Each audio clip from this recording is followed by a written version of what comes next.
Baik itu ketika kita menulis puisi, naskah atau apapun itu, seolah-olah kenyamanan itu udah membuat kita mentok. Makanya pekerja seni itu kalau bisa mengharamkan, itu yang kata haram itu lebih tepatnya di situ. Mengharamkan apa? Membatasi ruang. Ruang lo itu, ya lo disuruh jadi pengemis bisa, lo disuruh jadi menteri bisa, lo jadi dokter bisa. Masa lo nggak bisa sih? Di dunia realita lo nggak bisa komunikasi dengan mereka, kan jomplang non. Tiba-tiba lo memainkan peran pengemis, lo kena lumut aja di dalam botol gitu, lo muntah gitu. Dan tekanan-tekanan yang lo alami saat lo muda, saat lo merasakan kenikmatan dari kepahitan itu, kepahitan hidup itu, sampai lo bisa mengeluarkan teks yang gak pernah dipikirin orang, tiba-tiba itu keluar. Kalau lo nggak mencoba untuk tetap menebar manfaat bibit lo di mana-mana gitu agar dia tumbuh, maka kreativitas lo bakal mati. Sulitnya pekerjaan kita itu karena memang kita orang kreatif ya. Posisi tengah ini, kalau bahasa politiknya orang-orang menengah lah ya, asik. Nggak kaya, nggak miskin, nggak jahat, nggak baik, nggak ganteng, nggak buruk, tengah-tengah lah. Itu akan bisa masuk kemana aja. Saya pernah, mungkin Bang Wika juga menyadari lah hal itu gitu. Saya juga pernah dengar juga dari motivator atau pembicara gitu, bahwa kata-kata adalah doa. Ada banyak penyanyi yang sudah terbukti mengalami apa yang dia nyanyikan gitu kan. Nggak usah disebutin namanya gitu kan. Terus kalau kita mau sebutin namanya kayak Heath Ledger ngalamin apa yang perannya alami gitu kan. Iya. Sampai dia meninggal dunia karena mainin Joker dan pencarian dia yang luar biasa. Terus Joe, siapa saya lupa namanya, Joe. Pemerannya Tuhan Yesus di Passion of the Christ. Saya nonton interviewnya pas dia disalib itu, dia sakit jantung mau mati juga. Ngobrol sama Mel Gibson, saya udah mau mati itu. Saya sebetulnya sama. Saya udah mati sepersekian detik katanya dia. Dan dia kena pecut beneran juga. Berdarah juga di punggungnya karena yang mecut dia tidak bisa bahasa Inggris. Itu orang Greek juga kalau nggak salah, orang Yunani juga kalau nggak salah ya. Dikoordinasi sama di briefing, mungkin nggak ngerti, kelepasan, kepecut juga. Nah, Jackie Chan, sepengetahuan saya, dia nggak boleh sama negaranya Hong Kong untuk memerankan peran antagonis yang tadi, peran jahat. Mas Septian juga, ini ngomongin Mas Septian. Mas Septian Dwi Cahyo dulu main film juga kan, banyak banget dia main film dan sinetron. Sama ibunya, dia juga nggak boleh memainkan peran jahat. Oke. Bang Wika bagaimana tuh untuk peran? Kayaknya Bang Wika beberapa kali main film jahat juga. Bagaimana tolok ukur Bang Wika dalam menerima sebuah peran? Ini gua tolak, ini jangan gitu. Ntar takutnya gimana gitu. Enggak sih. Karena posisi tengah itu keseimbangan, aku menjalankan pekerjaan ini sesuai prinsip dasar aku bahwa kita membangun kebenaran yang disadari bahwa semua adalah kebenaran. Bagi aku nggak ada peran jahat, peran baik, itu nggak ada hitam, nggak ada putih. Yoi. Yang ada kebenaran yang disadari karena kita pemeran, kita nggak boleh terlalu luput, terlalu dalam, walau pada akhirnya orang yang nanti menilai kita gitu. Contoh kasus tadi, ada yang bilang, lu kenapa sih peran lu? Kalau orang ngeliat tampangku pasti bilang, wah ini dia nih penjahat ini, ya pasti image-nya udah begitu gitu. Orang lupa bahwa aku pernah main jadi ustadz gitu, jadi Jokowi, jadi apa gitu. Itu karena ngeliat tampang aslinya kan, mungkin gila ini dia nih penjahat itu nih. Nah, Ada juga pernah sering wartawan bilang, Mas Rifno kali ini Mas Rifno memerankan peran antagonis. Oh, itu aku dengarnya itu kesel. Itu kesel aku. Ya karena tugas aku adalah membangun kebenaran tokoh. Gitu. Ya. Mau itu dia pembunuh kayak, atau perampok kayak, atau apa kayak, segala macam. Di mata manusia itu salah, di mata Tuhan siapa tahu.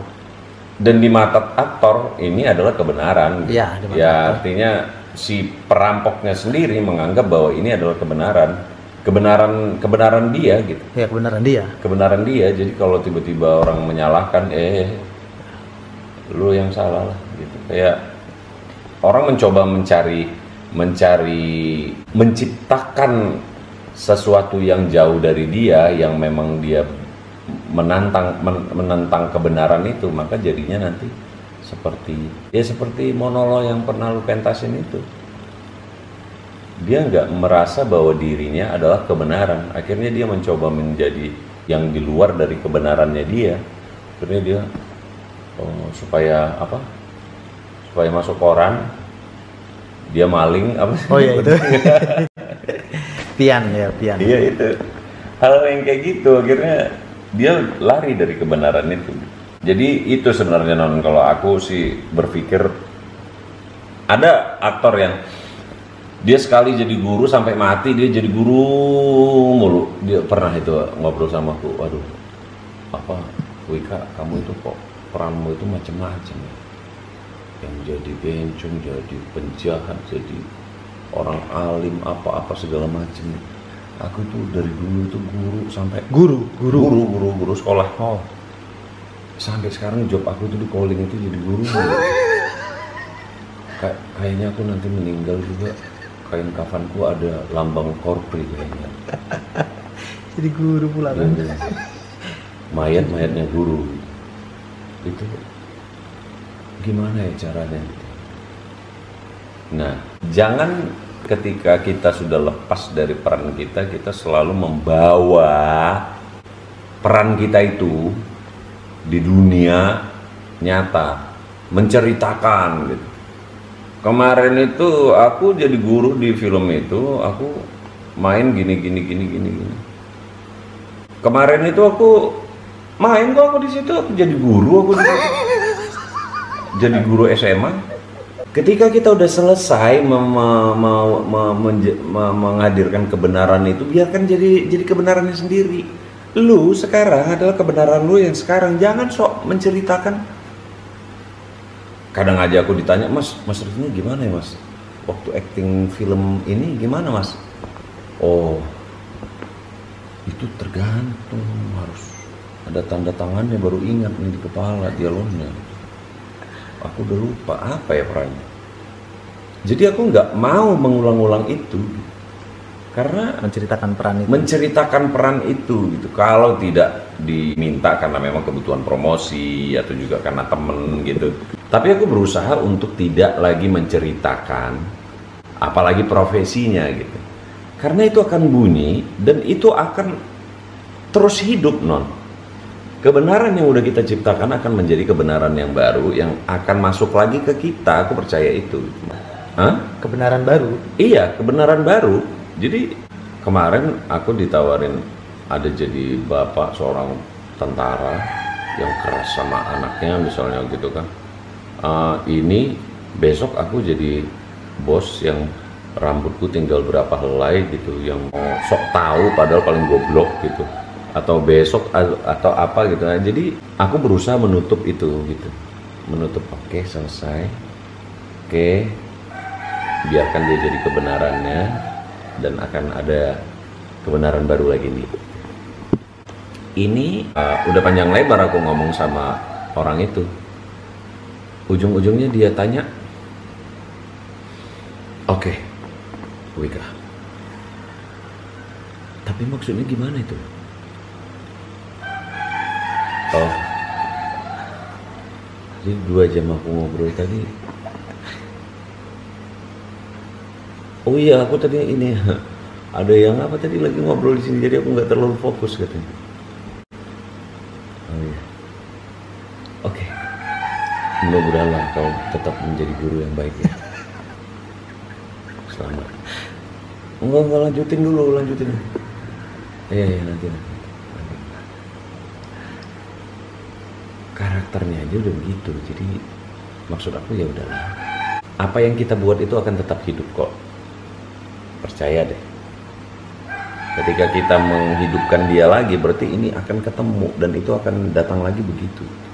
Itu akan hidup dan itu akan jadi informasi yang baik buat masyarakat, buat ini. Tapi kita sebagai pelaku usahakan kita berusaha mencari kebenaran baru. Yang lain. Karena akan sulit. Satu film kita bertemu 20 tahun lagi dengan si Gautama gitu. Tiba-tiba di jalanan dia meluk kita gitu. Mas, makasih, boleh foto nggak? Iya boleh. Kenapa? Mas, justru karena Mas yang waktu main film di Merah Putih saya itu jadi semangat banget dan sekarang saya jadi akabri Mas. Gimana lu nggak nangis itu mendengar itu? Namanya Gautama? Namanya misalkan, kita sebutlah ya, Gautama. Bahwa apa yang lu buat itu akan menjadi kebenarannya sendiri gitu. Iya. Berapa puluh tahun lagi, suatu saat 30 tahun lagi lu akan ketemu sama orang hasil dari kebenaran itu. Tiba-tiba kita jadi penjahat atau apa? Berapa puluh tahun lagi ketemu kita dengan seseorang yang, wah Mas, aku nonton itu dulu film Mas gitu. Justru karena film itu aku pengen banget itu nunjukin sama orang tuaku, aku nggak kayak dia. Ada yang bilang gitu ke Bang Pika, misalkan? Itu kan efek. Macam-macam non. Tapi ada nggak yang bilang kayak gitu? Ada yang ngomong ke aku itu. Tapi bahasanya, Mas, aku itu dulu nonton film Mas itu, aku benci banget. Aku itu berharap itu mudah-mudahan hidupku nggak kayak gitu. Artinya positif dong. Ya kan. Bahwa apa yang kita berikan itu akan menjadi kebenarannya sendiri gitu. Dan efeknya itu macam-macam. Kalau kita tetap berada di situ dan kita menceritakan ke orang lain, maka yang akan datang itu lagi, percaya deh. Nah, itu bernyawa, itu punya anatomi sendiri yang memang mencari karya itu bukan hanya produksi, oke, ceritanya ini, oke, apa kita bikin syuting, oke, jadi. Enggak cuma itu. Kita dikasih kesempatan untuk menciptakan dunia yang bisa ditonton oleh banyak orang. Tiba-tiba terjadi sesuatu yang sama, terjadi sesuatu efek. Makanya aku ketika dapat tawaran apapun, aku berusaha untuk, kalau bahasanya aku, kasmaran pada laku. Cinta sama peran? No. Jangan pernah cinta sama peran. Karena ketika kita cinta, kita buta. Kasmaran sama laku apa? Kasmaran pada laku, ketika kita kasmaran pada tokoh yang ingin kita hadirkan di diri kita, maka kita akan mencari tahu siapa sih dia.